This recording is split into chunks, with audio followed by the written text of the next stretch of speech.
O Carlos, ele gosta tanto de ler e de escrever que ele montou a própria editora dele.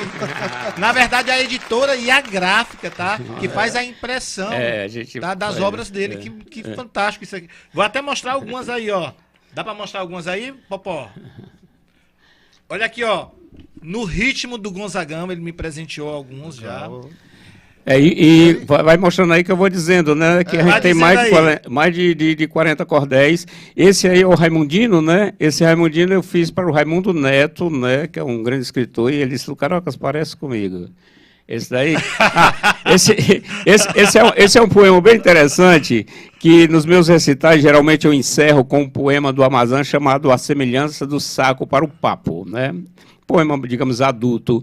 E aí eu, pensando comigo, eu digo, olha, eu tenho condição de escrever. Então eu escrevi algo que fosse de humor, né? E que é um jumento atrás de mim, né? Aí geralmente as pessoas dizem, isso de mim não, do outro. Daqui a pouquinho a gente vai mostrar outros aqui, viu? E tem história. Só para concluir aí, por incrível que pareça, que deve ser também com a música, né? Cada texto que você escreve, ela tem uma história, né? E o Juarez, então, que fez a apresentação do meu primeiro livro, que ele já dizia que o Carocas perseguia a métrica e a rima, ele muitas vezes, a gente encontrando com ele diz, Carocas, a gente já enterrou muita gente, né? Eu digo, já, deixa quieto, né? Vamos enterrar mais. Deixa quieto. Mas ele diz uma coisa tão importante quanto é o texto que você escreve, é a história do texto que você escreve. E aí, Carlos, eu acredito que seja assim com a música. Não, com certeza, né? Assim, no meu caso, voltando à pergunta, minha mãe disse que eu já cantava com 5 anos de idade na sala, assim, cantávamos do Roberto Carlos, né? Era tipo uma atração para a família, levava lá para as casas dos tios. Quando tinha o dia das mães, dia dos pais, tipo vem isso. cantar aqui. Aí vem cantar aqui, coloca o Carlos para cantar. E ela disse, eu não me lembro bem dessa parte, né? Porque 5 anos a gente não, pelo menos eu não consigo lembrar bem. Mas eu lembro que o Roberto Carlos está tipo onipresente no meu raciocínio, na música em si, né? E a minha mãe é muito fã também do Roberto Carlos, meu tio. Então ele é um artista que, além de ser o rei, como eu considero também, e o Brasil todo, ele também, assim, um cara que tem uma melodia muito popular, que é uma coisa que eu busco bastante, assim, no sentido de que da mesma forma como a poesia há uma cadência, né? Você faz suas cestilhas, o formato de sílabas. Eu acredito também nas notas musicais que elas têm uma forma de agradar, de aconchegar o ouvido das pessoas, né? Tem até um amigo meu que ele falou de um livro, ele escreveu um livro, é o Heriberto Porto. Ele foi meu professor na faculdade e ele escreveu um livro chamado O Ouvido Não Tem Pálpebras, né? Por exemplo, o olho ele fecha quando vai dormir, mas sim, o ouvido não. É direto, né? 24 horas. E assim... E eu, a partir de então, eu já na adolescência, meu irmão, o Luiz Cláudio também me apresentou os Beatles, que já foi outra referência musical, né? Assim, até hoje eu acredito que a música popular, pop, né? Que vai do Justin Bieber, que vai da Taylor Swift, ou até o próprio forró mesmo, do Wesley, o Aviões, todo mundo, a própria Rita de Cássia, quando eu canto Xalala, tem a música dos Beatles que já tinha esse Xalala, então é uma coisa que está muito impregnada no cancioneiro popular, né? E eu gosto de fazer parte disso. E para ilustrar mais essa questão do independente, achei legal que você montou sua própria editora, né? Então, assim, digamos que eu nunca fui de nenhuma gravadora, mas tem essa empresa que eu trabalho que oferece a possibilidade de eu mostrar minha música para as pessoas, né? E isso é bacana. A gente ser independente, porque no fundo o artista ele sempre quer chegar mais longe possível, né? Mas eu estou muito feliz com esse respaldo que eu estou conseguindo, graças a Deus. Pois é, você falou aí, né? Os pais chamavam, vem cantar aqui na frente, né? Como também chamava para declamar a poesia. Não. Né? A gente tinha muito isso aí quando era criança. Lá em casa nós tínhamos isso aí. E as escolas também tinham isso aí, né? E eu sinto uma falta grande. Hoje as escolas, cadê o investimento para a arte? Aquela aula que nós tínhamos de educação artística, que era tão bom, de você produzir texto. Vem aqui, hoje todo mundo vai fazer uma poesia para sua mãe. Era muito legal isso aí. Hoje não tem mais esse exercício, essa prática. E por não existir, é que nós temos pessoas doentes de tela, né? Hoje é a tela. E essa questão, eu pensei que você ia me perguntar, Carocas, eles chamavam, né? Aí eu conto uma história aqui que ninguém acredita. E você falou também aí de ser conhecido. Eu, por exemplo, já sou mundialmente famoso lá em casa, cara. Sim, todo mundo te conhece. Tranquilo. Quando eu estou em mas casa... Mas isso é modéstia dele, viu? Mas aí, eu digo uma coisa, e vocês não acreditam, ninguém acredita, que eu era tímido, cara. Eu realmente não consigo acreditar. 15, 16 anos era uma coisa meia complicada mesmo. Eu era, sabe? E o que me salvou... porque eu já, desde cedo, apesar de muita leitura, eu sempre acreditei que naquilo que você tem dificuldade é que você tem que fazer exercício. E aí o que me ajudou foram os encontros de grupos de jovens, né, que eu comecei a participar do grupo de jovens, naquela época o Padre Zezinho, aquele movimento de igreja, e aí eu comecei a ler a Bíblia, aí começava a pedir a minha opinião, eu concordava, né? Aí da outra eu já dizia alguma coisa, e aí a gente até conversou em off, foi quando eu entrei, montei um grupo de jovens, montei um grupo de teatro, e aí desenvolveu, depois que a gente entra no teatro, e aí a vida segue. Né? Aí você acaba ficando mais popular. E a responsabilidade, né? Por exemplo, tem uma colega aí que acompanha aí, né? Que é assessora. Conhece bem. Aí é uma história interessante, que às vezes eu estou bem quietinho, né? Eu até conversei ali com o Carlos ali fora. Eu estou bem quietinho e as pessoas me chamam para o palco e no palco é outra história, porque você entra como aquele artista que vai declamar, que vai impressionar o público, né? Então você deixa tudo, o palco é palco. O palco e é bem claro isso, acho que também é isso aqui, que nós temos um problema com alguns colegas, né, que ele leva para o palco a frustração. Eu vi colega que não se apresenta porque na plateia tem 5 pessoas. E eu não, quando tem 3 pessoas, se tiver eu sozinho, eu estou fazendo o melhor de mim. Porque na pior das hipóteses, eu estou ensaiando. Pois é, e tem muitos artistas, inclusive muitos músicos, cantores, que falam, né, que contam na história que já tiveram a experiência de cantar para um público bem pequeno, né? Ou até somente para os garçons e para o pessoal que estava trabalhando lá no evento. Você já teve alguma experiência com pouco público, Carlos Brandão? Assim, teve shows assim, autorais, né? Que no caso, o autoral ele é mais complicado, porque é a sua música, o pessoal não conhece, por mais assim... No começo mesmo, assim, quando eu estava ainda engateando, porque assim, eu passei por bandas, como você falou, a Capital do Sol, você estava lá, sucesso, rádio, né? Shows grandes de forró, Parque do Vaqueiro, não sei aonde, Cid Siqueira. Aí depois eu fui para a Corda, que também o pessoal fã do Legião Urbana vai, e a gente lotou ali o teatro, o anfiteatro do Dragão do Mar, e aquela emoção. Aí de repente eu vou para um trabalho autoral. A gente vai fazer um show no Cuca. Aí só tinha, acho que umas 10 pessoas, né? Mas aí eu vi assim, não, isso aqui é o começo de uma história. Sim. As pessoas estão aqui, mas essas 10, na próxima pode trazer mais 10, e assim vai por diante. Por quê? Eu não tenho a mídia para ela abarcar, né? E até assim, como eu digo, esse boca a boca que vai de um colega para outro, um que vai, poxa, eu gostei do teu trabalho. Né? As pessoas estão tão ocupadas vendo a mídia rolando, é tanta informação... que às vezes para olhar o teu colega que está do lado, às vezes não vê, né? Não vê, né?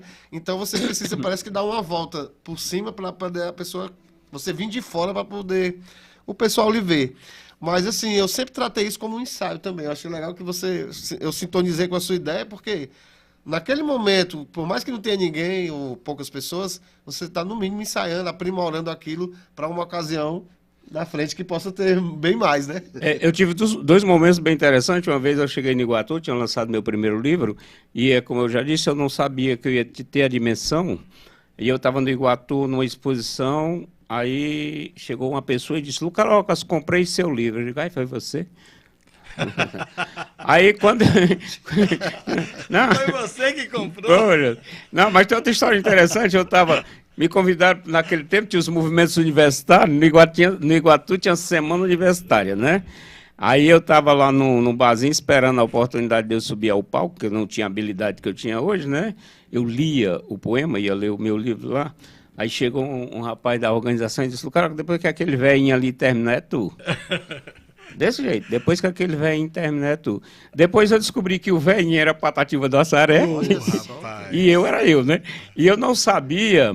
que eu ia, né? Depois eu fiz aqui na Concha Acústica lançamento do disco do Falcão, do Bolachão, o Falcão fazendo o lançamento, eu ali na coxia, com Patativa do Assaré, tomando cachaça e conversando, velho. Quer dizer, é uma honra, é uma pena que nós não tínhamos, né, o registro de mídia. E outra vez me convidaram para fazer uma palestra, eu sou muito honesto, aí cheguei lá, tinha umas 30 pessoas, né, mas era um negócio assim tão sem graça, que aí tinha um caixão, eu peguei, né, o caixão e subi no caixão e comecei a falar, e o povo começou a sair, aí ficou um senhor.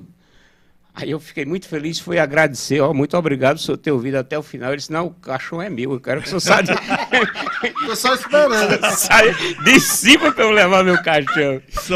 São boas histórias tratadas com bom humor, viu? Mas lógico que é brincadeira, mas a gente, quando é que a gente cresce? A gente cresce quando a gente é pequeno. A gente não cresce quando a gente é grande. A gente só sente a necessidade de crescimento quando a gente é pequeno. Quando tem que estar nos holofotes, eu estava dizendo com ele nesse instante, o lugar mais perto do palco é a coxia. Né? Você está em cima de um palco na frente de 2.000, 3.000 pessoas. Quando você desce por ali, ninguém sabe nem quem é você.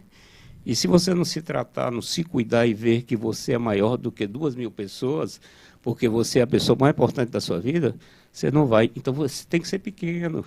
Sabe, você tem que vender um livro, você tem que fazer alguém escutar a tua música. 1 escuta, 2 escutam, 3 escutam, 10 escutam. E você tem que ir mesmo onde o povo está. É isso mesmo. Quantos palcos que eu já subi sem cachê, ainda hoje faço escolas, faço não sei o quê. Né?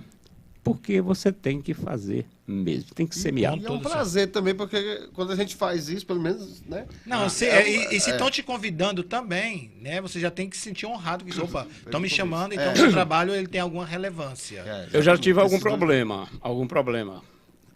Pode falar, né? Problema aqui. Excesso de currículo.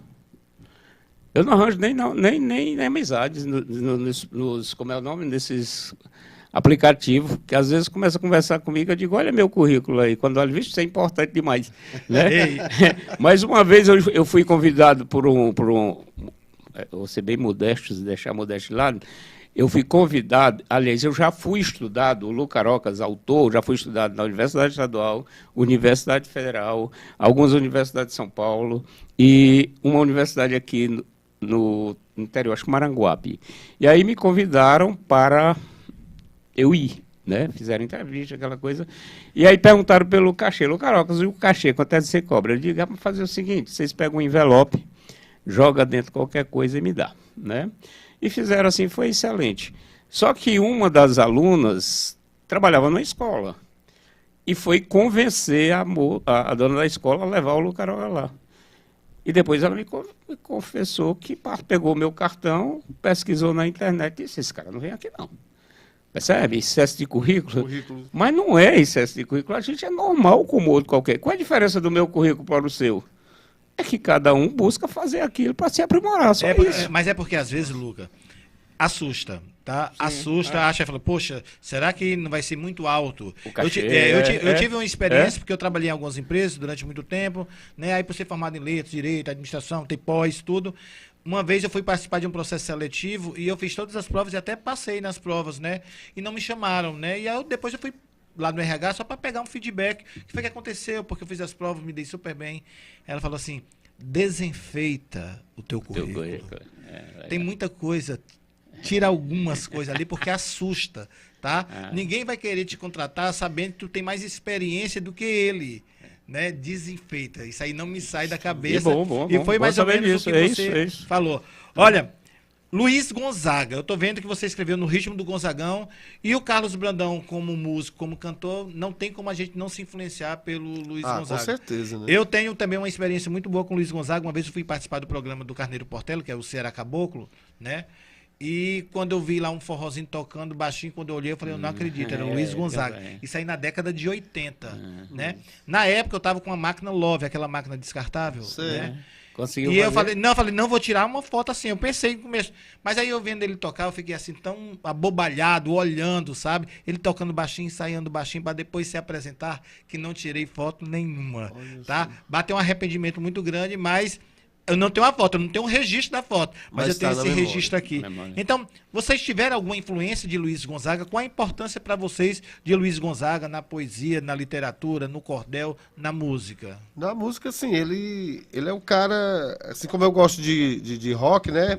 E eu cheguei até ele através do Raul Seixas, porque o Raul Seixas dizia que ele era o Elvis Presley do Brasil. Porque tem aquela mesma sagacidade do rock, aquela coisa, e ele imprime isso na música do sertão, né? Aquela forma dele cantar, né? Imitando, fazendo, como é que chama quando ele imita o animal? Eu me esqueci o nome agora. Tipo... Onomatopeia. Onomatopeia, tipo sim. isso, criando, né? E pá, daí, então, e essa jogada do... Porque, por exemplo, quando ele fez o... Citando o Raul, né? Que é outro também, cara, que... Maravilha. Né, que ele faz? Quando você pega Asa Branca. Quando olhei a terra ardendo com a fogueira de São João, eu perguntei a Deus do céu, ai, por que tamanha judiação? Aí o Raul, let me sing my rock and roll, let me sing. Então, assim, há essa pegada do ritmo, né? O John Lennon dizia que o rock ele ia para as vísceras diretamente antes de passar pelo cérebro, né? E o forró também tem isso. E o forró do Luiz Gonzaga ele era muito visceral, autêntico. Ele tinha uma voz super espetacular e ele é uma influência assim que também é muito forte, não só para a gente que é nordestino, mas para o mundo inteiro, né? Ele trouxe uma identidade cultural que ultrapassou fronteiras. Ele é respeitado em muitos lugares do mundo, né? Tem até uma música dos Beatles também que tem um trechozinho que parece Asa Branca. Com certeza eles acabaram ouvindo porque eles pesquisavam tudo, né? A Bossa Nova influenciou The Doors, que é outra banda dos Estados Unidos. Então, enfim, a música brasileira é muito rica, né? E o Luiz Gonzaga, sem dúvida nenhuma, eu acredito que para você, mais ainda pela questão do Nordeste, do cordel, enfim. Aí eu vejo a questão... Madonna teve um vídeo escutando Luiz Gonzaga. Madonna, né? Olha aí, não sabia dessa Eu informação. também não aí. sabia, esse vídeo eu não vi. Massa, que bom. A questão da gente é primeira infância, né? Na infância, né? Eu sou 57, 60 e poucos anos, então praticamente minha infância era Luiz Gonzaga. Tem um LP né? do Luiz Gonzaga, era... E aí você um escutava privilégio. Luiz Gonzaga. Quando eu comecei a trabalhar cordel, né? Aí você pegava o quê? Eu tive a vivência de sertão, tive a musicalidade do Luiz Gonzaga, né? E depois tive um grande prazer de pouca gente da minha, né? Da minha área literária que teve a oportunidade de conviver com Patativa. Pois é. Né?